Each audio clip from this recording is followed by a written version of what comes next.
Hi everyone, welcome to another episode of Beckman's Breakdown, the show where I take a look at all of the tournaments on the World Tour from the Super 500 all the way to the Super 1000s, as well as the majors, including the team competitions. This week was the Thailand Super 500. It's the first big tournament on what we're going to call the Asian leg. There's a number of tournaments in a row. It's going to be a really tough schedule for the players. It did start last week in Taipei, but that was a Super 300, and at the moment I don't cover those on these Beckman's Breakdown. But coming on from this Thailand Open, we're going to go straight into another Super 500 in Malaysia, then a Super 750 in Singapore, and then a Super 1000, the biggest tournament on the BWF World Tour calendar, in Indonesia. Like I said, that's a tough schedule.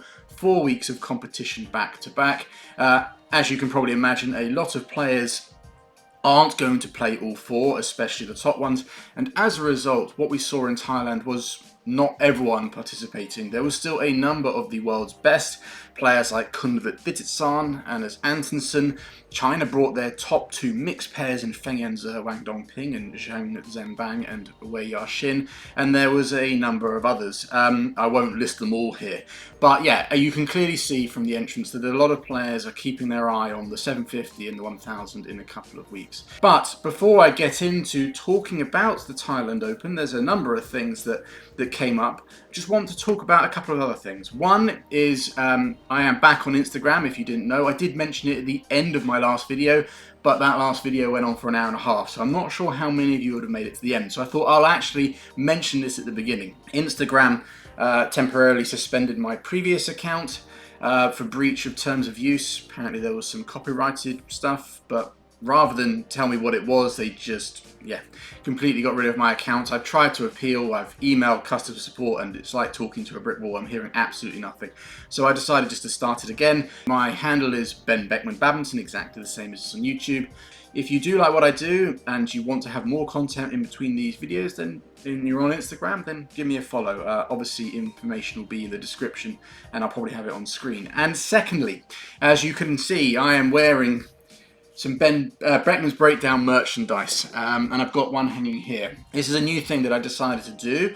Actually, it came about because a badminton player called Mats Duell, contacted me. He has a very young, new upstart company called Matchy Clothing, and it's something that he wanted to do alongside his playing career, something that would kind of keep his mind off things, maybe in times where, if badminton is all you do, it can become all-consuming. So just having something else on the side, something that I think he's quite passionate about, as in designing and creating clothing, etc. We got chatting, and I always said to him that I always wanted to kind of eventually do my own merchandise line. So that's kind of what we've done. He went away and did some designs. I wanted it very simple. As you can see, this is as simple as it can get. It literally is Beckman's Breakdown, but I do think it looks really nice. If you want to purchase anything, then it's going to be, I'll have the link in the description below. There will be this shirt. Obviously you've got hoodies, there's hats, water bottles. The designs come in black and white. Obviously on the white shirt the writing is reversed, the writing is in black font, and as you can see there'll be the larger logo on the mid part, but if you want something a bit more subtle, something personally I quite like is having the smaller logo just on the left side of your chest. So yeah, they come in black and white, and also this, I currently am wearing the cotton version. There is a sport shirt version that you could actually wear while playing. Now, I think they've come out really, really nice, and I think as a special start off with this, there's going to be, I think, 20% off for the first 20 customers, and I think that goes for his online store throughout. So yeah, if you want to support the channel by buying a t-shirt, by purchasing merchandise, that would be absolutely fantastic. You can rep it, you can send photos, you can tag me in it, all that kind of stuff. That would be absolutely great. And yeah, I don't think I'm terrible at plugging stuff. I've never really done it before, but yeah, I hope you like it. I think it comes out really cool, and yeah, so yeah, link in description for information on where you can buy it. There is free worldwide shipping as well, I must add. So anyway, enough of that, let's get into the episode. That's what you've all tuned in for, to me talking about badminton. And so yeah, let's get into this Beckman's Breakdown on the Thailand Open Super 500. Okay, so the first thing that I want to talk about is about Thailand and their women's singles players. They weren't able to win the tournament, so last year Supernida Katathong did win the title. This year it was Chen Yufei, so Thailand didn't have a winner in the women's singles, but that's not to say that they didn't have a very successful tournament. In fact, by the quarterfinals, where there's 8 players, 6 of them were from Thailand. And there's a couple in there that I thought had great tournaments. And there's actually one other player that I'll mention at the end who didn't make the quarterfinals, but I think is worth mentioning. So the first one, Ratchanok. I was actually a little bit disappointed in her quarterfinal versus Tomoka Miyazaki, but that was in no small part to how well Miyazaki played. She was very aggressive, very fast, very attacking, and didn't make too many errors, and didn't seem to be too overawed by the situation.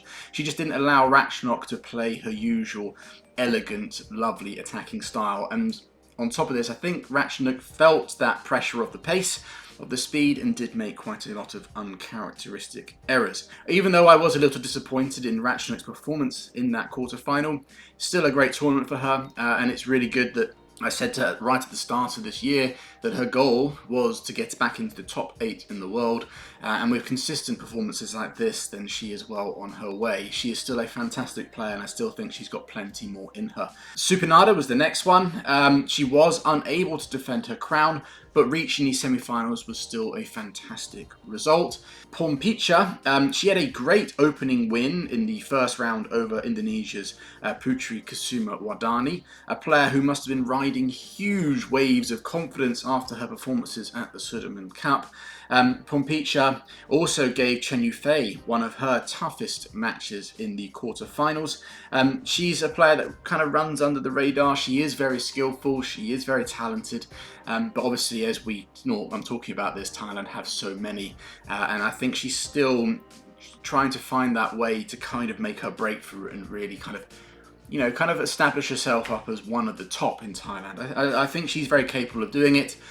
She's not there yet, but with more results and more performances like this, then she certainly can. Busanan Ombangrungpan, absolutely fantastic to see her back in the quarterfinal. She has really struggled so far in 2025. I'm not entirely sure. Please do let me know in the comments. My knowledge isn't all, I'm not omniscient, I don't know everything, obviously, but I believe that she has really been struggling with injuries, and she's trying to kind of come back from that and re-find her form. Obviously, Busanan has been around for a long time, so age is a factor, but it's great to see her still fighting. This was the first time at this Thailand Open where she's actually won back-to-back matches in 2025. She only won her first match of the year. The Age Championships was the last tournament that she played. So to get 2 wins back-to-back, they weren't pretty. Both of them were 3 games. But it's just great that she's able to get those wins, because it's only going to build her confidence. I think once she's riding high in confidence again, like a lot of these Thai players, we might see her back in these kind of stages more often. Sorry everyone, I just realised that actually it wasn't 6 players out of the 8 in the quarterfinals for Thailand, it was 5. The reason I said 6 is because there was an extra player that I wanted to talk about, and I just for some reason counted those names. I do apologise, you're probably already screaming at the screen going, Ben, it's already in the comments going, it was 5 people, not 6. But yeah, no, sorry, it was 5. And the last one, that was the player who got all the way to the final, and that's Pornpawee Chochuwong. I thought this was absolutely amazing, to be honest. I was really, really impressed, for the simple reason that at the last tournament, the Sudirman Cup, in the quarterfinals against Indonesia, she had a great chance to put Thailand 2-0 up and in a commanding position to potentially beat Indonesia and get back in the medals. But she didn't. She wasn't able to beat Wardani, even though she had an 8-0 head-to-head beforehand. She just wasn't able to convert it, and a big part of that was down to just feeling very nervous, very tetchy, and all that kind of stuff. So whilst it can be very easy to sit here and go, well, that's just one result, you know, it's easy, just move on to the next tournament, one result doesn't make you a worse player, all this kind of stuff. It's not that easy. It's very simple, and it's very often that a player can have one of those bad results, especially one probably as devastating as that. I can imagine she was very disappointed after her loss against Wardani in that Sudirman Cup, and that can sometimes just bleed over for a little bit. It can really knock your confidence. And so I think the fact that she was able to come out from that at her home event as the top seed, so again, pressure there. So all that kind of pressure was on her, and she had some tricky rounds. and she was able to come through them. You know, she beat a number of her own home players, etc. So it was just really good. When I was seeing her win round after round and the way that she was playing, I just thought it was really good that she was able to put that Sudirman Cup loss behind her, come into this tournament and deliver and kind of play the kind of badminton that we know she's capable of. The kind of badminton that she just wasn't able to show often enough in that match at the Sudirman Cup. So yeah, no, hats off. And the last player that I want to talk about, the last women's singles player from Thailand, is Pitchamon Opatnitputh. She obviously didn't make the quarterfinals. She sadly had to withdraw in the second round when she was playing Ye Xiaomin. She's had to pull out, I think it was a shoulder injury. She has had injury issues a lot over the last couple of years. Made the smart decision to retire because she'd played so many matches. She got to the final in Chinese Taipei the week before, having coming through the qualifying. She came through the qualifying again here, won the opening round, and I think her shoulder just wasn't, you know, if it was feeling a bit tired or if there is an injury issue there that was just starting to niggle a little bit, what's the point pushing through, potentially making it worse? Already done really well. Retire, withdraw. It's sad to see, and I'm sure she didn't want to do it, especially in front of her home crowd, but I think it was a really sensible decision. Yeah, no, so I wanted to talk a bit about her because obviously she was a former world junior champion, and I can remember her when she was like 13, 14, winning under 19 junior tournaments, and the way that she played, you know, she had this tall, quite elegant style. There's a lot of comparisons to Ratchanok, and then she won the world juniors like Ratchanok did. Obviously, she only won it once. Ratchanok won it 3 times. But still, the comparisons are always going to be there. And obviously, she's quite popular as well. On social media, she's got a lot of a following. But even though she had all of that going for her, obviously, she hasn't quite made the breakthrough, the push through as much as other players. Someone like a Tomoka Miyazaki has made a much quicker and faster breakthrough into the senior ranks and broken into the top 10, whereas Pitchamon is still, I'm not quite sure what her ranking is, but it's been not able to climb as fast. And I think a big part of that is obviously she has had her injury issues, which always puts off a halt, because even if you get some momentum, you get your ranking up, you start getting to the main draws, but then you get an injury and you're out, and your ranking plummets and you've got to almost restart from the beginning. But yeah, no, I think a big part of that is actually that physically she's quite tall, but she's very slight and slim, and so not the most powerful of athletes. And so I think whereas her skills and all the other stuff that she has was enough to make up for that slight lack in power, I guess you call it, at junior age, when you come up against the seniors, where a lot of them, especially the way the women's singles game is going, it's becoming a lot more physical. The players are absolutely ridiculous athletes. I think it's going to take her a little bit of time. She needs to kind of, when I was speaking to Christian Luque recently, he said about how players transition from junior to senior, some can do it very quickly, some need that little bit longer because their body just takes a little bit longer to kind of adapt to senior training, to the senior game, to all those things. And I think Pitchamon is that player.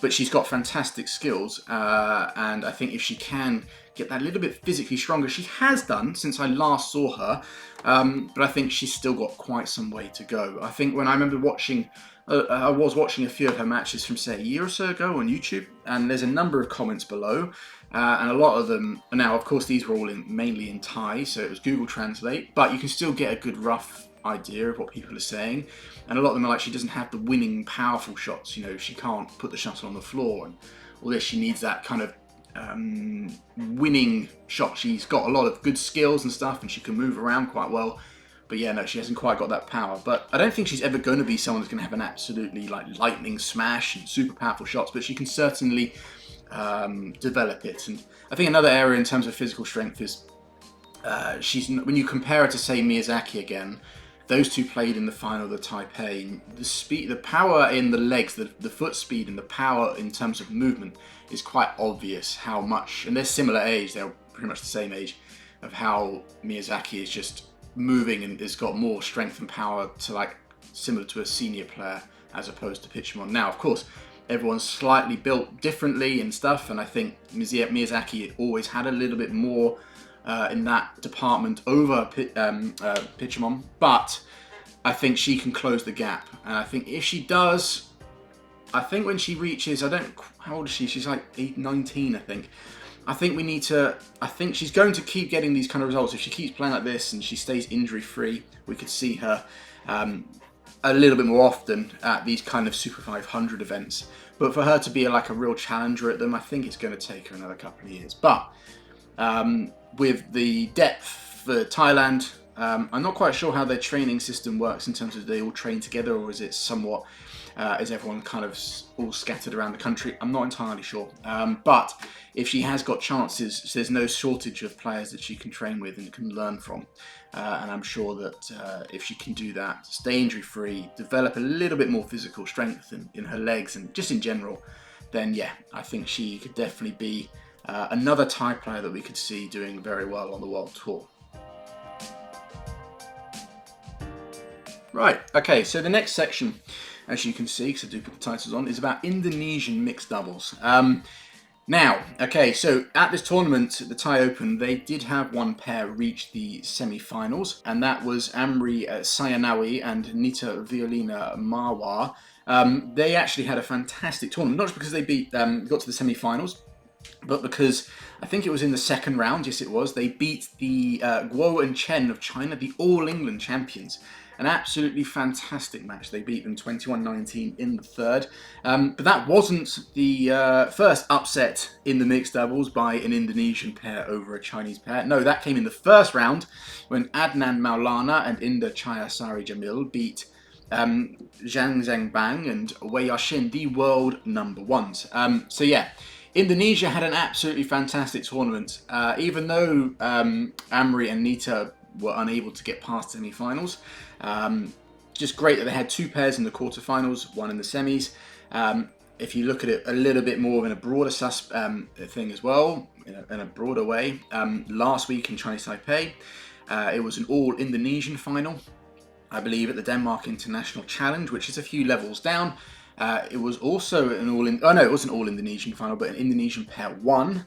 And I think recently at the Slovenia International, an Indonesian pair got to the final there as well in the mixed doubles. So it just shows, for me, why I really wanted to bring up this section is to talk about a few of the pairs, but just to say that Indonesia, I know I said that Indonesia's mixed doubles is their weakest discipline, and I think it is at the top. But that's not to say that they haven't got a lot of talent. And they've always had a lot of talent for the last, I think since, well, for a long, long time, but very in recent times since, say, 2019. Since then, they've had so many talented players, and they still do, but the problem for Indonesia is actually making them take that jump, that one or two jumps up. They have a lot of players that are probably sitting around. They can obviously challenge the top players. They proved that this week in Thailand. Emphatically so, but you probably would say they're between top 10 to top 30 level. Indonesia have got pairs they've probably got 5-6 pairs all capable of being in that level. But it's, can they make a pair, or more than one pair, to make the jump to top 10, and then top 5, and then being right at the top. You know, the ones that are going to be contending for the major medals, the biggest tournaments, the All Englands, the home event in Indonesia, the World Championships, the Olympics, the Asian Games, the Asia Championships, all those things. Can they have a pair that can actually jump? Because I found it quite funny that I did say Indonesia's weak spot was their mixed doubles, and then they had all these fantastic results that I've mentioned. So yeah, no, I did have a little chuckle to myself, but I still think my point stands, and that is that what I just said is all this talent, and it's been there for a while, but we haven't seen them jump to the top. Now, I think one reason, and I think Christine Pedersen did mention this a little bit at the Sudirman Cup, or at least angled towards it, and that is that Indonesia's men that play the mixed doubles, there's not many of them that have that real, like, punishing smash, that power smash. Do you know, like, if we think back to the last really good mixed pair for Indonesia, Praveen Jordan. Now, he's a bit of an exception because he had an absolute rocket, probably one of the biggest smashes in all of badminton history. But it just shows that, I think that when you look at the Indonesian men that are top now, like your Rino Rivaldi and Rehan, they have very good skills and are very good players, but don't have that kind of winning shot, that winning attack from the back. So it's something, again, like I spoke a little bit earlier with Pitchamon in the women's singles, it's something that can be very successful at junior level and at the lower senior level, but really being able to contend consistently, and that's a quite key word at the top, is probably why a lot of these pairs haven't quite made it. It's also just very hard. Mixed doubles has been, I mean, up until very recently, it's having a bit of a shift. Has obviously been a very difficult discipline with like a clear top 6 pairs, all absolutely amazing. So I think breaking into that is already difficult enough, and it's already looking like it's going to be difficult to do it again. Now there's a lot of really good mixed pairs. But, okay, can any of these pairs do it? Again, it's difficult to say.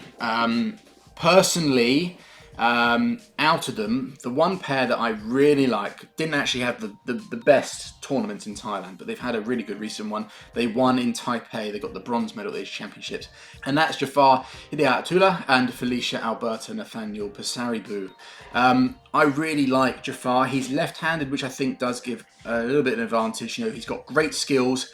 He's actually got quite a lot of power, and I remember when I first noticed them, I think it was at a tournament in Indonesia, just the intensity and the level they brought was absolutely fantastic.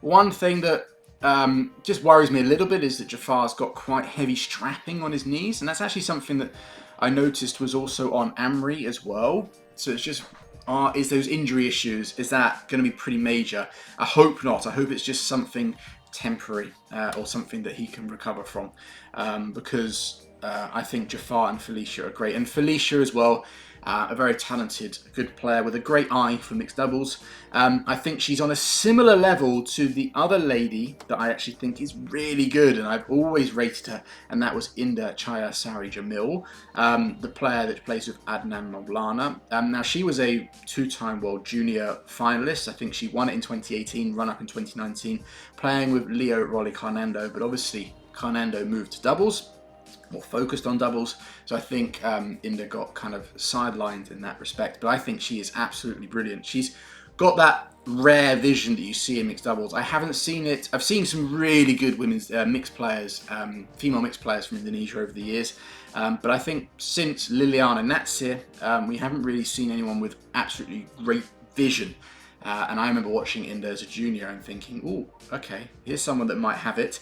But we haven't seen her for a little while, but then she popped up, obviously, on the radar this week with her big win in the first round. And when I watched her, she made the difference to beat Zhang and Wei. You know, Wei Yaxin is one of the best players from the front of the court, and Inda held her own brilliantly. Just her ability to change angles and stuff is just absolutely fantastic. There's definitely potential for one of these pairs, if not more of them, to kind of make the jump into the top 10 and further. Out of them, I really like I said, Jafar and Felicia, but not to say that they should mix their pairings around, but maybe Jafar and Inda would be an absolutely great pair. I know you don't just put my two favourites together and it's immediately going to work, but I just think, yeah, that could be a really good pairing, because I really think Inda is probably the best female player for mixed doubles from Indonesia at the moment, and Jafar, just there's something about him. I think this is the left-handedness and the skills and the fact he has got quite a bit of power. It's not like he can absolutely leather the hell out of it, but he's got enough, so I think they would be quite an interesting pair. But that's not to say that him and Felicia can't do really well. So yeah, anyway, I hope you're able to follow my track of thought then. There was so many pairs I want to talk about, and there's a lot of long names as well, but yeah, no, all in all, fantastic tournament in Thailand for Indonesia in the mixed doubles, with those 2 huge upsets and one of them reaching the semis. And it's been a good period for Indonesian mixed the last couple of weeks, and I'm really excited. I'm going to keep a keen eye on a number of those pairs to see if any of them can really push on. But I think if I had to pick one, I think we should keep our eye a little closer on Jafar and Felicia.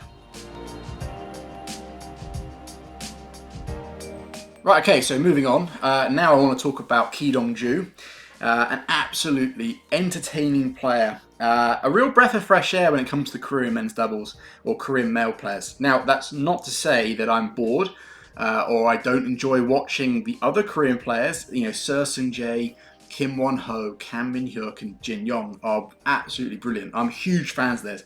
Anyone who's followed me on Instagram for a long time or watched me on here knows how much of a fan of Kim Won-ho I am.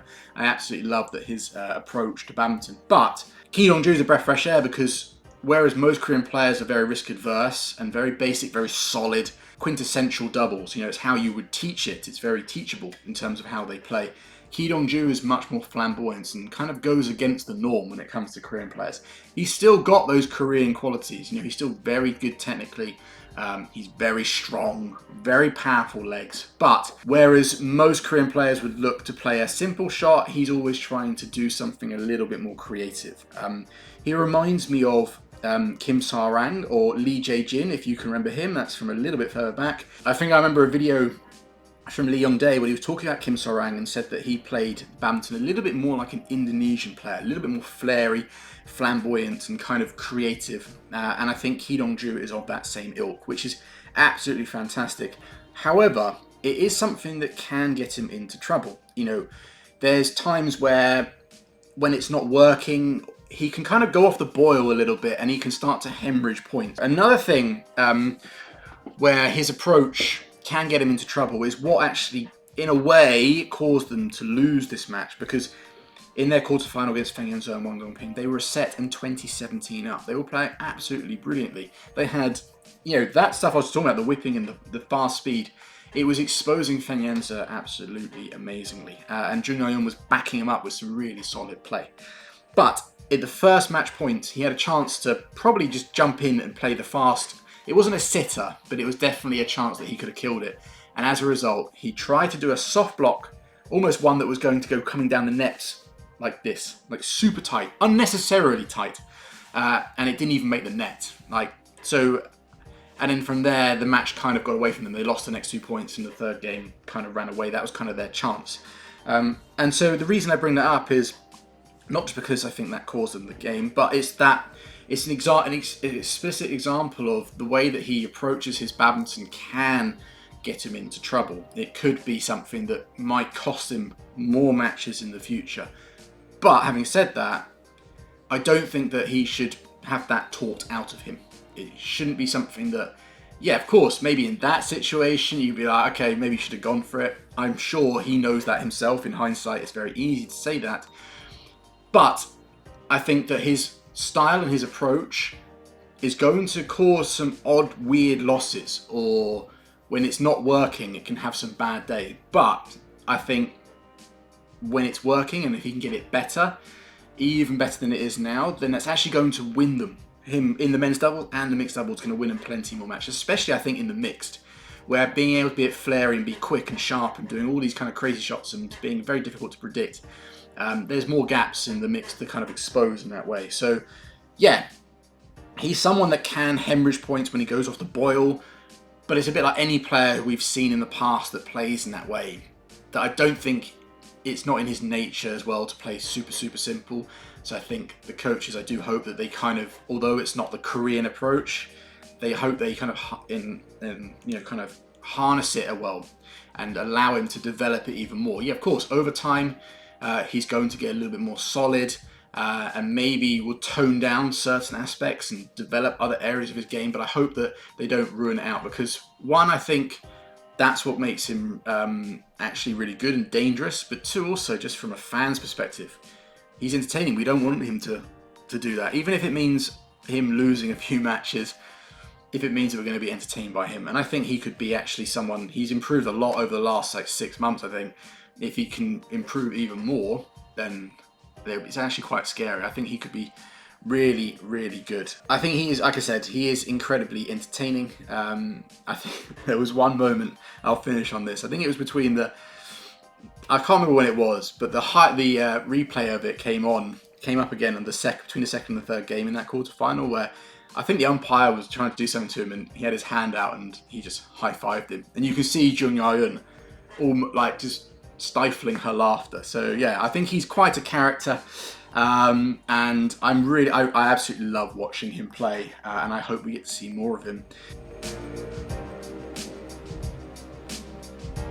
So yeah, next one I want to talk about Tomoka Miyazaki. She's had another fantastic tournament. She reached the semi-finals here, backing up a really good win at the Taipei Open the week before. She just constantly improving, isn't she? Let's be honest here. I said at the start of this year that she had a breakthrough last year.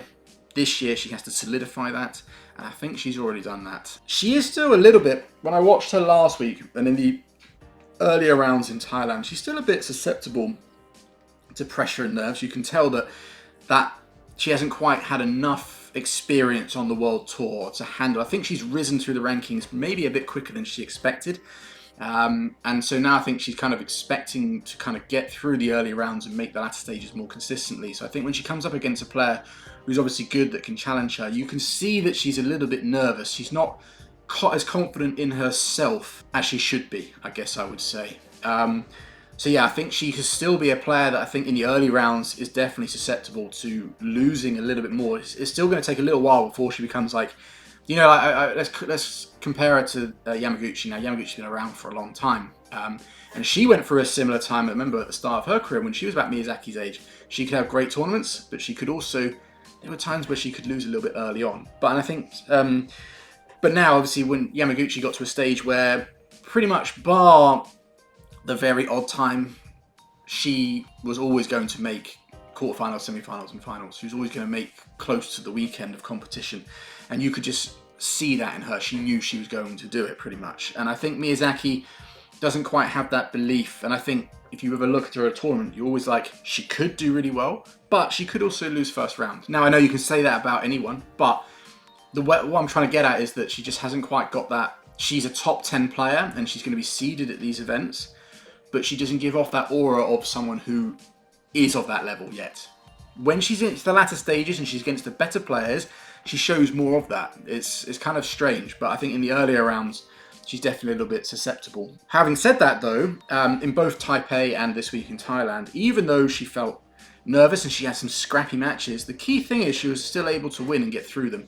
And I think that, coupled with getting more experience and obviously improving and just getting more confident in herself, I think we'll start to see less of that in the early rounds, and you'll start to see her much more confident and a player that you're like, yes, she's making the weekend. You know, bar the odd, you know, everyone can lose, but like just that little bit more like, you know, like when you look at players like Chen Yufei or Ng Tze Yong now, yeah, they're more established, but you're kind of like, yeah, they're going to make it. They're going to get through these early rounds. There's that less of a doubt, whereas with Miyazaki, I still feel there's a little bit of uncertainty. So, in the semi-final against Chen Yufei, she was the only player that really pushed Chen Yufei, I would say. You know, the only one that pushed Chen Yufei to extra points or got close to actually winning a game. And I think after the game, Chen Yufei, said, was really impressed with Miyazaki's speed and attacking play. And I was too. You know, like the power that she's got has always been, for such a small girl, has always been quite impressive to me. Obviously, she's very fast, she's physical, all that kind of stuff, and she's continuously getting better. I do think, though, that if she wants to improve more, there's one area, well, two, but I think one main one that I think that she could improve on, and that is to do with her attack. I think she can still improve everything. Yeah, of course, she's very young, but in terms of attack, she's got great power. You know, good attacking clears, good smashes, good like what you call like slices, but like faster ones. What I don't see as much of her, and I think this would work really well with the way that she plays, is having those really sharp shots into the front third. She has great shots to the back 2/3, and she can play to that front third, but it's just not quite of a similar level. And the reason I think that would be really good for her is it would just obviously put a little bit more, it would give, when a player's defending against her, they know they have to cover the full court. Whereas at the moment, I feel like players can sit back a little bit against her and defend and kind of get, once they get used to it, they can pick it up a little bit easier. She's still got a great attack and it's still very effective. It shows how good it is. But if she was suddenly, a player was like, oh, she could hit that really sharp cross slice, that reverse slice right up close to the service line.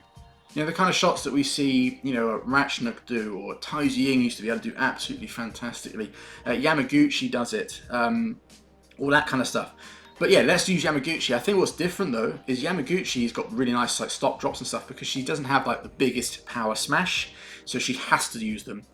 Whereas Miyazaki's got a much better full smash and like those attacking shots, you know, sharp smashes, etc. If she could add a Yamaguchi drop or similar quality into that front third, wow, it's going to be really difficult to defend against her. Because then you have to defend up the court to cover that, which leaves you susceptible to the faster smashes or even the clears over your head.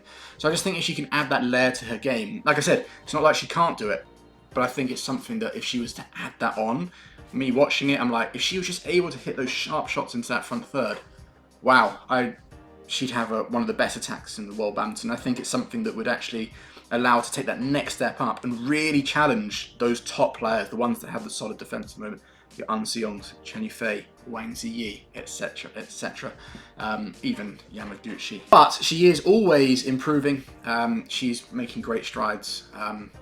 And when I talk about, let me just make it really abundantly clear, I'm talking about, when I talk about something like her attack in the front third, we're talking about adding an extra couple of % onto her game. It's not like she can't do them, but they're not as good as her other attacking shots.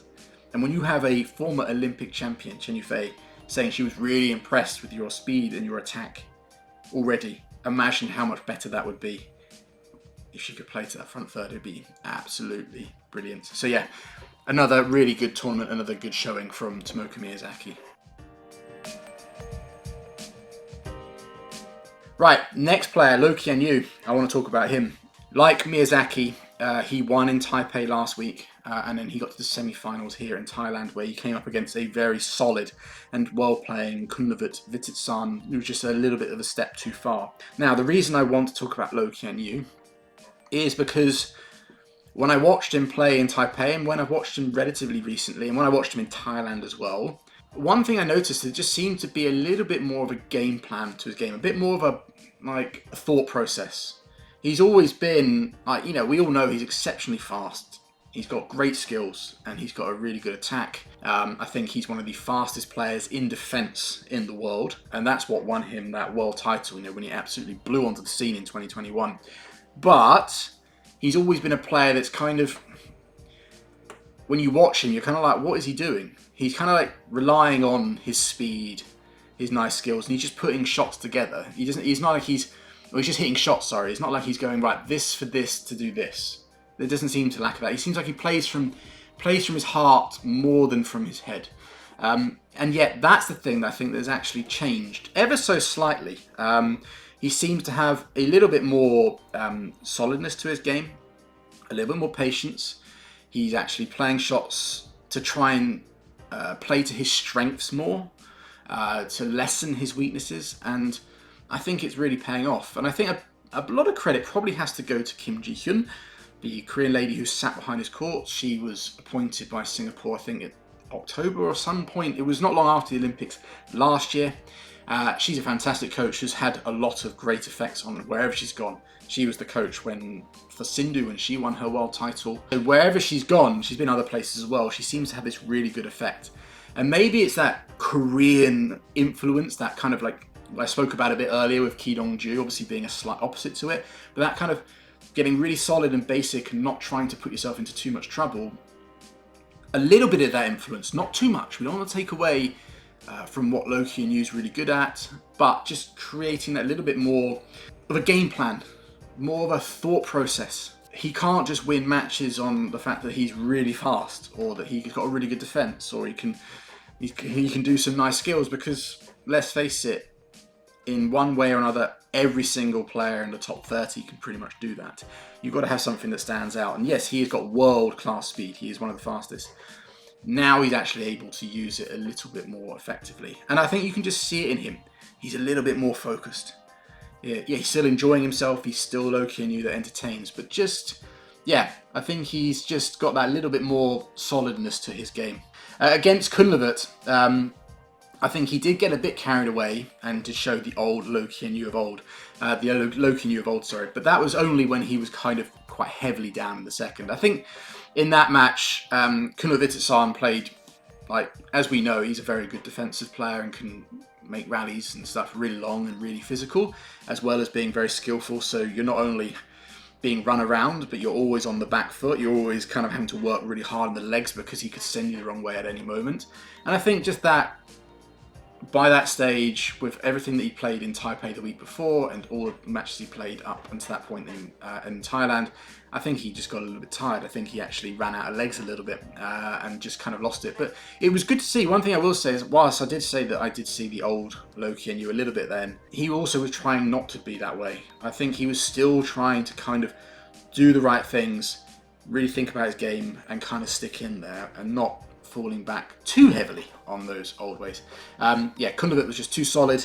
was in a really good playing mood that day. And yeah, possible fatigue for Loh Kean Yew is probably what, those things combined, is what caused him to lose that match. So yeah, last thing I will say about Loh Kean Yew is obviously when he burst onto the scene and won the World Championships in 2021, right at the end of 2021, he did back up that win pretty well. As in, he did consistently do okay. He wasn't winning tournaments that maybe people expected him to. He didn't kind of take the badminton world by storm, which maybe some people thought.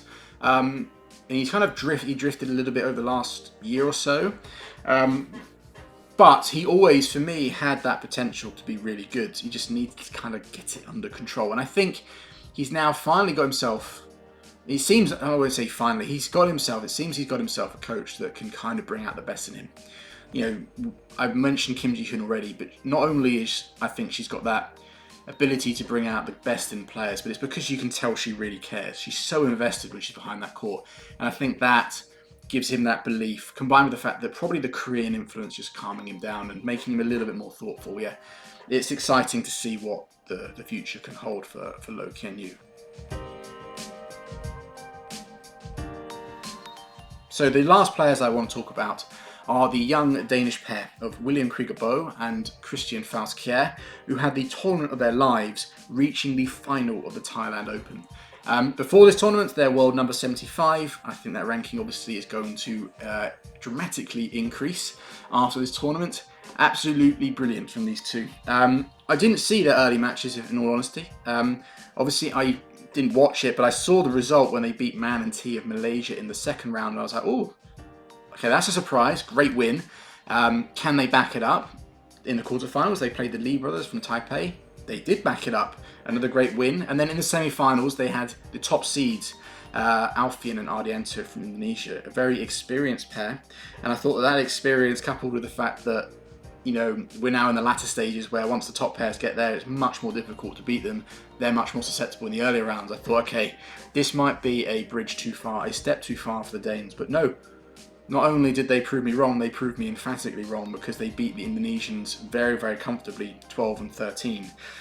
Now, I'll be honest, I was a little disappointed in the Indonesians, because I felt that they kind of rolled over a little easily. There were a few things that the Danes did very well that were key in their victory, but I was a bit surprised that the Indonesians weren't able to kind of counter them, or at least try to do something to change it. It's almost like they kind of accepted the loss. I'm not sure if that's a little bit harsh to say, but if I compare it to the final where the Malaysians, Arantxa and So-Yik, were able to beat the Danes, I think what they did in the final is what I felt Alfie and Ardianto could have done in the semi-final. I'll get to the final in a little bit, but yeah, I just want to put out there, I was a little bit surprised and a bit disappointed that the Indonesians did roll over a little easily. But you can't take away from the Danes. I think what they did really well, they used the serve situation brilliantly. The flicks were incredibly effective. They used a mixture of flat flicks. I think they were flat flicking Ardianto and high flicking Alfian. They also did a number of low wide serves, just a lot of variety, so the Indonesians just weren't able to settle. And being like, I think usually we see Indonesians very good at the first four, but another country that is pretty good at this is Denmark. They're very organised, and we saw that in this pair, you know, serving and then kind of moving to an odd position, but kind of covering. They know what they're going to look for, and they did that absolutely brilliantly. Another area that I felt they did really well in was they took the speed out in their defence, especially Christian Faust Kjaer. There was a number of really decisive soft blocks, soft attacks, and then he would chip and charge, almost like chip it in, shift into the net, and it just took away the attack from the Indonesians. It was quite funny, the only time where they were losing in these matches, so at the start of the second game, or maybe when the Indonesians were putting up a little bit of a fight in the first half of the first game as well, after a bad start, was actually when the Danes stopped doing that, when they were trying to do that fast, flat stuff, rather than playing with more touch, more control. As soon as they took the speed out of the game, then they were able to get the attack and get the control of the rallies. I think they were also very good, very effective at being able to get the Indonesians into their less favourable position. So Ardianto at the net, Alfian at the back. So yeah, just a number of these things. Okay, so one last thing I felt the Danes did really well was that they weren't able to give the Indonesians any sort of rhythm. They played that kind of high risk in a way. You know, kind of you would do like the wide serve and then you'd come in and try to take that net really early, or you'd take on a defensive shot and you'd kind of take chances and come in and all that kind of stuff. And I think what's quite impressive is that when you play that style, you have to accept you're probably going to make quite a lot of errors. But you do it knowing that you might win a lot of points too, or it's going to really disturb and disrupt your opponents. And so I think the fact that they were willing to take that risk against a much more experienced pair in a semi-final, probably the biggest match of their career, was absolutely amazing. I do think, like I said, they were helped by the fact the Indonesians did roll over a little bit easy, something the Malaysians didn't do in the final, but credit where credit's due. They kept the game very bitty, and like I said, that can come with it. That's going to come with it a lot of errors or quick points. You know, you kind of serve and you go for something and you make the mistake, but for every 1 or 2 you lose, you might gain 3 or 4. So yeah, no, very, very impressed by that. In terms of the final, like I said already, one thing the Malaysians did a lot better than the Indonesians was they didn't roll over in that respect. And whilst they still took on certain situations, they weren't doing this completely. I think they were happy to engage in the slightly longer rallies, because I think one thing with the Danes, and this is because they're quite young, but any rally that seemed to go over 10-15 shots, you could see the intensity drop, so that they would get quite tired. They're probably not used to playing at this intensity and this level for that long, and they would also lose a little bit of their focus. You know, they would go for maybe a little bit too much, maybe because they were getting a little tired in those rallies. And I think the Malaysians were able to use that, and also just the experience. They just kind of calmed themselves. It was a very professional performance by Aaron Char and So Yik, I must admit. I think the Danes did try to utilise a lot of the same tactics that they did against the Indonesians. They varied their serve a lot. They also used the soft stuff, although on defence, when it comes to the soft blocks, they didn't use it as much. I think maybe the fact that the adrenaline was probably firing in the fact they were in this big final and they probably felt they had a good chance. I think they got a little bit carried away and it kind of like took a hold of them. They weren't quite as good in terms of taking the pace out of the rallies and making the game more to their own. But they still were able to use that tactic, and when they did, it was very, very effective. That's kind of what helped them get back into that first game and actually win the first game. But Aaron Chai and So Yik were just that little bit more solid. They weren't willing to give the game over. They were willing to win it no matter how they would do it. And I would also say there's 2 other things that the Malaysians did differently to the Indonesians. One, especially Aaron Char, he also varied his serve very well, and disrupted the Danes in that respect a lot. His serving situation was very, very good. Flicks, you know, wide serves, T serves, all those kind of things. And the other thing was that the one thing the Indonesians didn't do so well as well was they didn't use their attack wasn't very varied. They'd either do a drop shot or a smash. There weren't many steep smashes or slices to kind of vary the speed at their opponents, whereas the Malaysians utilised that very well, so were able to kind of create more chances for themselves. A little bit more three-dimensional to their game in that respect. But having said that, I think the Danes still had a very good game, even though they were up against this. It was only really around 14-all in the second game where the bubble burst. And I think just that relentlessness of what I said, the Malaysians just weren't going to give the game up. They were going to do what it took to win. And I think just that kind of consistent, continuous pressure, I think the Danes did feel it. And I think Christian was the first one to kind of start to throw away some errors. They lost that second game because he made a number of them. And then going into third, it kind of just carried on that way, and they never really were in it in the third game. But a fantastic tournament for them. Really, really good. Obviously, we all hope that they can kind of take from this and move forward. Can they? Obviously, they can, but just because you do one really good tournament doesn't mean it will give them a lot of confidence. But men's doubles is incredibly open, incredibly tough. So for them to break through, they're going to have to take the confidence from this, go home and train even harder and really push to get even better, because there's still plenty of things they need to improve on. Obviously, a big part of it, like with all kids, all players that are quite young, physically, they'll need to get stronger. I think fitness-wise, they would need to improve a little bit, because I think if they can get drawn into longer rallies and against some of the other top pairs when they're really firing, will make life a little bit too difficult for them. But they link up well. They're very organised. They've got great skills. They're able to clearly deploy tactics and kind of unsettle their opponents. They've got all that makings of being a great pair. So let's just see what happens. And I'll finish this by saying a huge congratulations to Aaron Chai and So Yik. Another tournament win, backing up the Asia Championships. They're having a pretty good time of it at the moment. And a little bit like what I said about Pornpawee, didn't have the best of, or had that kind of bad loss that kind of really suffered for their team. Obviously, the same could be said for Aaron Chai and So Yik. They lost that really close match against Hoki and Kobayashi that cost them Malaysia the match against Japan, and then basically did cost them the medal. So to come back from that and to win this tournament and to show a gutsy performance in that final against a pair that were riding high on confidence, were doing all they can and were playing well. And then to lose that opening game, even though they were kind of winning it throughout, to come back and then win was just, I just think, a real testament, a really solid, great performance, and really professional is what I'd call it, a very mature performance, and just showed a great mentality. I think that leads quite nicely on the fact that we've spoken about one of the winners, the men's doubles. We can talk a little bit about the other winners now, or the other finals. So let's get on to those. Okay, so I'm not going to talk for too long about the winners, because there's not too much to say. I'll start with the women's doubles. Again, like the men's doubles, it was another Malaysian pair that won, Pearly Tan and Thinaah Murialitharan. Honestly, I said in a video recently when I was with CK about pairs that I really enjoy watching, and my pair for women's doubles was this pair, Pearly Tan and Thinaah Murialitharan. They're very fast, very, very exciting, and when they're playing well, the fact that how they rotate around each other, they just bring that excitement element to women's doubles. And in this final, they were just, in all honesty, just too fast for the Koreans. Yeon and Lee Yeon Woo. Sorry, didn't know her name. I couldn't remember her name because she's obviously quite new. They're a very solid pair. The Koreans, obviously typical kind of Koreans. I really like Lee Yeon Woo. I haven't seen her before.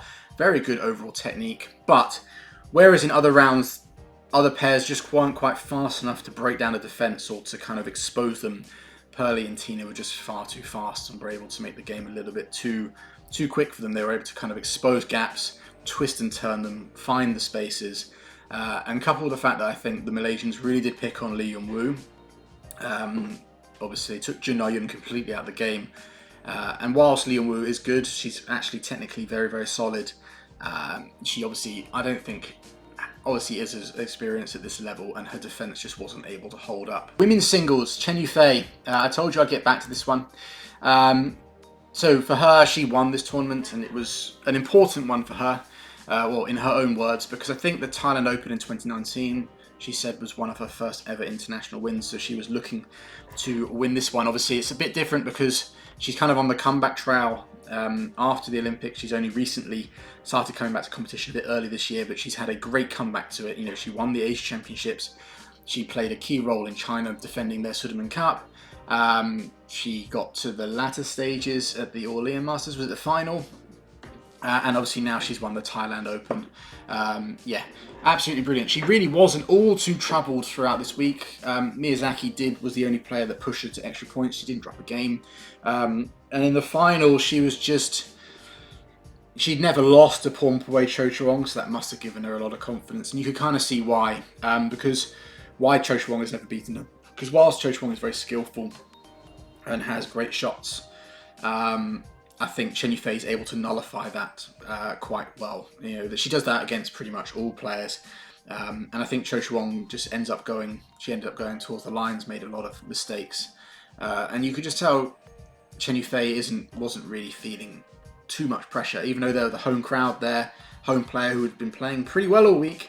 Chen Yufei just showed that class and that quality. The one thing I will say about Chen Yufei is, although she didn't have to use it all too much throughout this week, it's quite clear that she's developing her attack. That is something that I think she was trying to do before the Olympic Games last year, but I think it's something now that she's quite looking to do even more. And the reason I think is because I think she set herself some big goals of trying to win the World Championships this year or next year. I think it's next year actually. She's set aside more towards that one this year, but also the Asian Games. And I think the reason why she's developing attack is that if she wishes, she knows the player that's going to be the real stumbling block There are others, but the real stumbling block between her and more gold medals at the majors is going to be Ng Tze Yong. And I think for her to be able to beat Ng Tze Yong, she needs to have an attack, because that's one thing that Ng Tze Yong, who's got a very similar style to Chen Yufei, has a little bit over Chen Yufei, is the attacking situation. She's got that little bit more bite to attack, that little bit more those winning shots, can put Ng Tze Yong under a little more pressure, and I think so Chen Yufei knows that. Chen Yufei is a far better rallier and far more control in general than Ng Tze Yong, I'd say. So if she can get attacked similar level, I think that's going to make it very interesting when her and Ng Tze Yong play. I think I'm actually really interested to see the next time Ng Tze Yong and Chen Yufei play, because they've played each other a couple of times already this year since Chen Yufei's come back, but they've been a bit one-sided. But now Chen Yufei's got a few tournaments under her belt, and you can see with each tournament, each match I see her play, she's getting that her old self back. And you combine it with the fact that I do think she's improving her attack, or she has improved her attack. I think when her and Ng Tze Yong are facing each other off, I think that's going to be really, really exciting. I'm super excited. Moving on, mixed doubles. This one was an all-Chinese affair, which isn't all too unpredictable, although the two pairs that made it, one of them was kind of expected, and that's Feng Yanzhe and Dongping. They won the whole thing, backing up their great performance at the Sudman Cup. They really put China on the front foot in every single match that they played. Also, what's quite important here is that it's quite clear that the Chinese mixed pairs have reverted back. We did obviously see Feng Yanzhe partnering Wei Yaxin for a couple at the All England more specifically, but it seems that they've gone back to their old partnerships. That's something that actually when I spoke to Christian Luque, he said that that's what would happen, or that's what he felt would happen. And a number of you as well in the comments were saying that this is short term, they're going to come back, and that's clear. And obviously since they've come back, Feng and Huang have just won this tournament and went undefeated at the Sudman Cup. But the other pair, that pair that they beat in this final, was a little bit surprising, because China, this was really the only event where China brought their top players.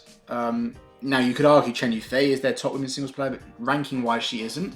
But the mixed doubles, this is the one event where China brought their best team. So obviously Feng and Huang, but they also brought Zhang Zhengbang and Wei Yaxin and Guo Junhua and Chen Fengwei. Yeah, I'm pretty sure that's her name. But those two lost. I've already spoken about that. That was to the Indonesian pairs. But it just shows the depth that China has, because another pair, Gao Xuan and Wu Meng Ying, I think they're world number 79s, made the final. Had an absolutely fantastic tournament. These two are relatively new. They only just start partnering each other this year, and already they clearly are showing signs that they love playing in Thailand, because I think at the Thai Masters earlier this year they got to the semi-final, obviously got to the final here at Thailand Open, and I think it was at the what tournament was it, I can't quite remember it, Phuket International, that was it. They won that tournament as well. So 3 tournaments they've played this year in Thailand, and one semi-final, 1 runner-up and 1 title. So they clearly do enjoy playing in Thailand. A lot of people did actually ask me in questions what I felt of them. When I watched them, I was impressed, obviously. They're kind of like your classic Chinese mixed pair, very fast. The girl, I think Wu Meng Ying, very good technically. Very fast around the court. Overall, technical skills on a similar level to Wang Yachong, I'd say. Obviously not quite as good, but she's got that kind of potential. She's got the way that she technically plays.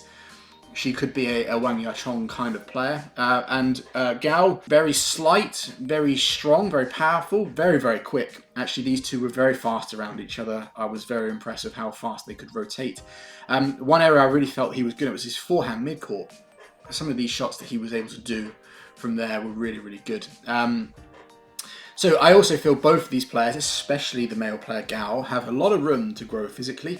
I can't remember how old they are, but they're definitely early 20s. And I think, when you saw them on court and you compare them to Feng Yanzhe and Wang Dongping, obviously a bit more experience. I know that Feng Yanzhe is a lot taller, but they just look like adult players, whereas when you watch Gao and Wu, a little bit more like juniors, like when you first see Chinese players come out of juniors and they start playing into that senior role. So I think they're going to got plenty of room, and over the next few years, like China do, they do train their players. They're going to be playing against, we all know how strong and how deep Chinese mixed doubles goes. So if this pair are training alongside them and practicing them, that's only going to keep improving them. And we know how good China are making mixed pairs. So yeah, no, it just shows that the level of depth they've got is absolutely ridiculous. So they could now have 4 absolutely amazing pairs, and there's others as well. But yeah, no, great tournament for them. In terms of the final itself, I felt Feng, Yanzhe, and Dongping were able to kind of hold it together. It was quite a close, bitty game. But they just showed their experience and their maturity. And I think, again, Feng Yanzhe of old, or a little bit ago, might have crumbled a little bit in this sort of situation. But he wasn't in this game. He really held it together. And from about the third way through the second, I started to see him play more of those soft shots that I praised him for at the Cinnamon Cup. You know, the cross soft, the little mid-court pushes. He started to use drop shots. I think maybe there was a little bit of tension and nerves in the first bit. It was a little bit always fast, always hard, and I think after the first game and after the first little bit of the second, once he settled and he got his control back, they kind of took control of the match and were able to run away with it. But yeah, no, he definitely, Feng Yanzhe has much better presence on court, but I think a lot of people are going to be talking about the other Chinese pair a little bit more, Gao and Wu, and again, I think like there's a number of players and pairs throughout this tournament that have been relatively new that have kind of come on, and people are obviously going to ask me, what do I think of them? What do I think of their future potential? And again, I think my answer to all of that is just going to have to be time will tell. There's definitely potential there. You don't reach a final of this kind of level if there isn't potential. Like I said, this pair, Gao and Wu, are new together, so they obviously need to get a little bit more used to each other. But possibly we might see them playing like the Super 1000s, etc. by next year. And the last match, before I get onto the Q&A, the men's singles. It was a real epic match, 92 minutes. Fantastic badminton between the world number 2, Kunlavut Vitidsarn, and world number 3, Antonsen. And it was the home favourite, Kunlavut Vitidsarn, that was able to come through relatively convincingly in the end. I mean, it was 92 minutes, but it was 21-9 in the third game. And I think that just shows there was a lot of long rallies in this match. As you would expect from both players. I mean, Antonsen has a good attack, but he hasn't got like a blistering one. And we all know that Kunlavut Vitidsarn likes to have long matches. He's a very good workhorse on court. Obviously very skillful as well and can hit attacking shots. And I do think that was quite key here. But he's quite happy to play the long drawn out rallies. I think, I remember somewhere saying that his physical build is built for that kind of sub-maximal, you know, kind of where you're not going at your absolute max, but you can keep going at a pretty high level for a long time, almost like a long distance rally. That kind of suits him, that kind of style, and that kind of showed. So yeah, in terms of the match itself, I think what it really boiled down to was a couple of things. One, it was definitely the player that was a little bit more attacking was obviously more successful. It did seem it was a bit easier from the far end, but regardless, I think when it came down to the third game, Kunlavut was able to be a little bit more aggressive, a little bit more often, a little bit more proactive. And I think, I'm not sure whether it was being in front of his home crowd, but he was far more focused in this final than we've seen from him in a little while. He can be one of those players that can kind of go off the boil. He's so skillful and so talented with the racket, but sometimes he kind of like just ends up playing and quite enjoying himself in a way. Like he's not really trying to win his points or to be too proactive at times. But whereas in this game, I didn't really see him let up in that respect. He was a little bit more aggressive, whereas I think, and also he had no real low points. Yeah, there was odd rallies here and there where he'd make a mistake, but he didn't really have too many patches where he'd shut off for like 5 or 6 points. Whereas I think Antonsen did, and I'm not sure whether that was fatigue, because it happened a little more in the third game. I'm not sure whether the tempo and the intensity of it got to Antonsen a little bit. But yeah, Kunlavut was just a little bit more aggressive.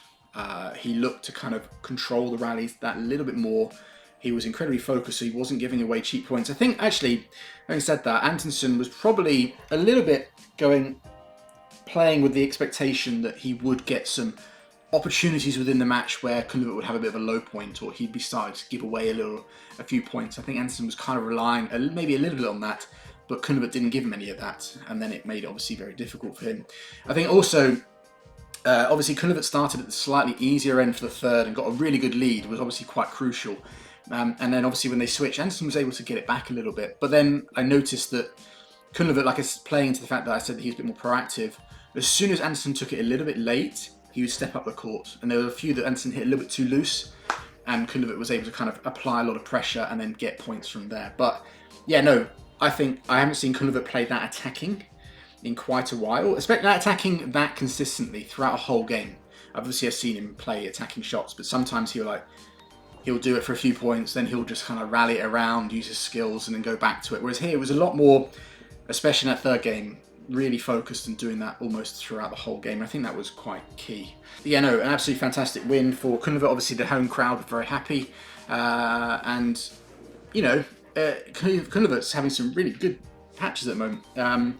Won the Asia Championships, now he's won the Thailand Open. I can't remember if he's playing the Malaysia Masters next week. I got a feeling he isn't. I think he's going to skip that and try to come back for the 750s and the 1000s. But yeah, no, I absolutely love watching Kunlavut play, especially when he's like that. I really hope that we see more of him in that mood, because when he is really, really good.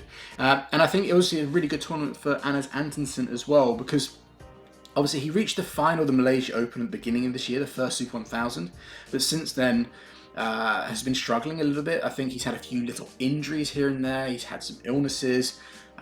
We saw that, I spoke about that before the Sydney Cup and after it as well. So for him to get back into a final, I'm sure that will give him a lot more confidence, especially heading into the slightly bigger events in a couple of weeks' time. So, you know, he's a great player. So, you know, it's good to see him back in a final. In terms of his coaching bench, actually, it was quite interesting. He had Janne Jorgensen there. I'm not sure whether that's going to be a permanent thing, or if that's going to be just for this tournament, or they're working on something. I probably would say they probably are going to be doing it, because Anders Antonsen always respected Jan. He always spoke very highly of him on those Badminton Experience podcasts whenever he came up. And so yeah, I think obviously with the level that Jan played to, the experience he has, what he can bring to the table will obviously be quite huge. So yeah, it'd be quite cool if he is joining Anderson's team, but I'm not entirely sure if he is. But if anyone knows, then obviously do let me know. So yeah, no, great finish to the tournament, especially for the home fans, and obviously for the non-home fans, because it was a really good, entertaining men's singles. I absolutely loved watching it. It was grueling, was tough, and I think in the end, it was Kunlavut's attack coupled with the fact that he didn't relent, and that's something that he sometimes is a little bit susceptible to doing.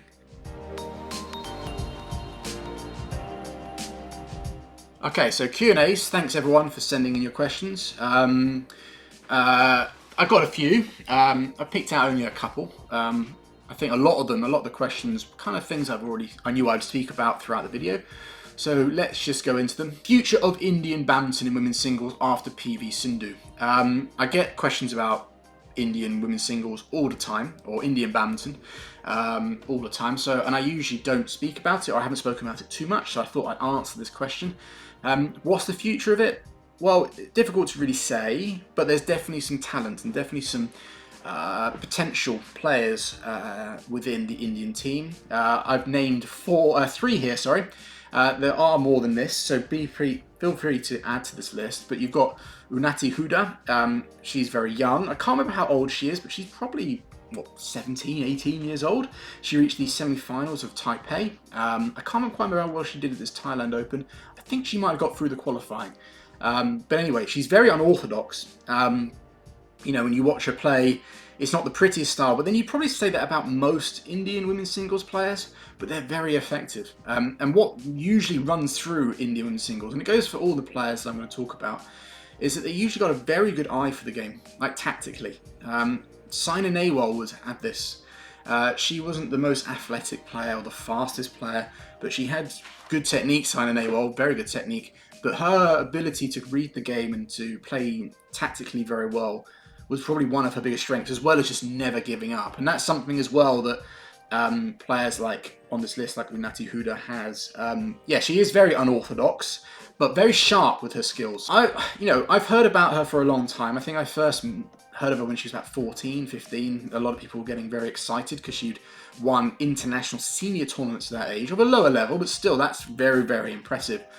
Then she would do well in certain tournaments, but always struggle slightly at the higher level, which is why I felt it was quite good when she reached the Taipei semi-finals. And who did she play? She played Miyazaki and was able to really trouble her. Should have probably won the first game, actually. But yeah, no, she does have a good game. I think, yeah, very sharp skills, and like I said, a bit like saying Noah has a good vision for the game. I think in terms of her progression, I think it's difficult, really. I think she needs to keep improving her physical side, especially her ability to move. I think defensively she needs to get that a little bit better, especially against the slightly better players. They're able to push the pace that little bit more, able to get it sharper more often. But yeah, no, she's very, very good. Another one, Malvika Bansod. She's a nice left-hander with a really good playing style, and has some decent results. She's very good to watch. Most of these players for India, like I said, technically sometimes can look a little bit unorthodox, but actually Malvika, very, very good. And lastly, I'm not quite sure what's happened to her recently. I think she's got an injury or she suffered an injury, but that's Anmol Karb. She's the one that most reminds me of Thinaah Nehwal. Not the fastest, very unassuming when you watch her play, but technically very solid. And tactically absolutely very astute, very, very smart player. She was absolutely key. If you remember last year at the Asian Women's Team Championships when India won, she had 2 great results. Most notably when she beat Loh Kean Yew from China in the 3rd singles. China brought a very young team, but it's a team that was filled with potential superstars. It had like Han Yue, Wang Ziyi, Liu Shengshu, Tan Ning. So India to beat them in the group stages was absolutely huge. And then Anmol beat Pornpawee, a player that I mentioned earlier, got to the quarters here in Thailand, 14-9. That kind of shows you what level that she's got. Yeah, so all in all, future of Indian women's singles. I think it's the same as the future of Indian badminton, to be honest with you. India have got no shortage of talent. You've got plenty of players. But can they make that step up from good players to great players to absolutely world class consistently? They've got players, as we've seen, that can trouble the best, that clearly have the potential. Just can they do it consistently? And it's difficult to say. I think, like I said, just for women's singles, there is definitely potential players, and I'm sure there's others. Like I said, there's plenty of others, but can they make that step up?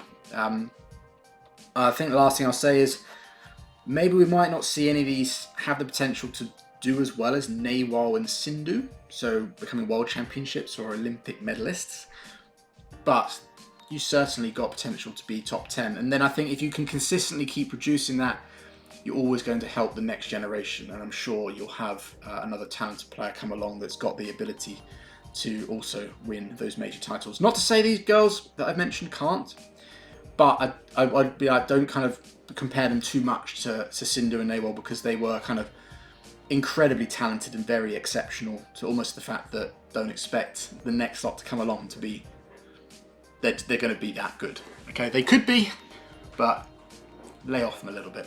What do you think of Govi Shem and Cho Soo-kyu? I think that's an interesting partnership. I've spoken about them, I think, a long time ago. I remember when they first played. I can't remember which tournament it was. I think it's interesting.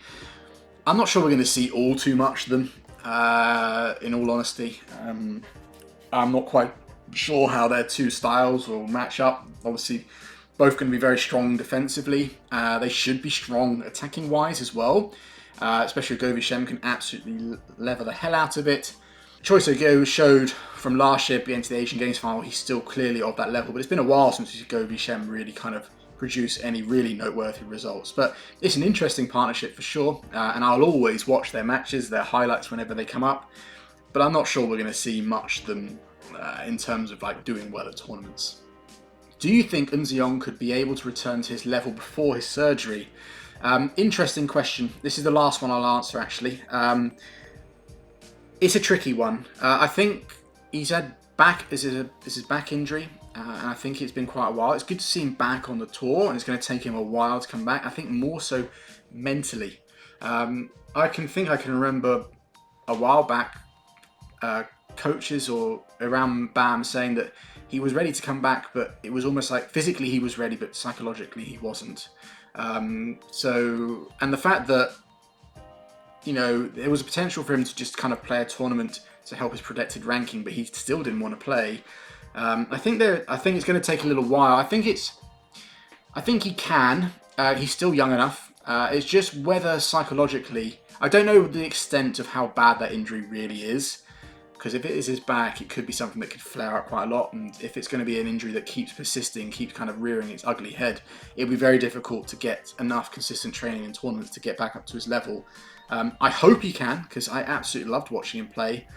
Ever since the lockdown tournaments that were held at BAM when I first saw him, and I was like, okay, this guy's got that little something about him, and he kind of proved that correct. It's a real shame that this injury kind of knocked him so far, but it's good that he's back on the tour. Let's give him plenty of time, I think at least the rest of this year, just to even get his confidence back. I hope he starts to play. I know it's going to be tough because he had to go through this process before, but going back and playing more of those international series, international challenge tournaments, just getting lots of tournament play, lots of confidence back. And I think if he takes it easy and gradually brings himself into it, I think we could. I think it's going to be good that he's got someone like Kenneth Jonasson there. Who's obviously going to, obviously he knows how to produce good players, and I think he knows how to kind of manage these kind of situations, and will also give him the support that he needs. And I'm hopeful that BAM are also going to be giving him everything that he needs. But yeah, can he return? I'd like to say yes, but like with all things like this, we'll have to just wait and see. Anyway guys, that's all the questions. I've spoken for long enough. I hope you enjoyed the video. If you've got any comments you'd like to add, things you'd like to add, or whatever, as usual, get in the comments and let me know. Like I said at the start, details on the merchandise that you see here and here will be in the description. I'll also pin a comment with links to it too. This week we're going to have the Malaysia Masters, another Super 500. A little bit stronger. There's a few more of the top players coming back for this one. Players like Li Shifeng. Gosh, I don't know why I'm listing them. I can't remember off the top of my head, but there's a few coming back that are going to be playing in this tournament. So it should be quite an exciting week in Malaysia. I'm excited to watch it play, and then obviously talk about it all next week in the next episode of Beckman's Breakdown. But until then, see you.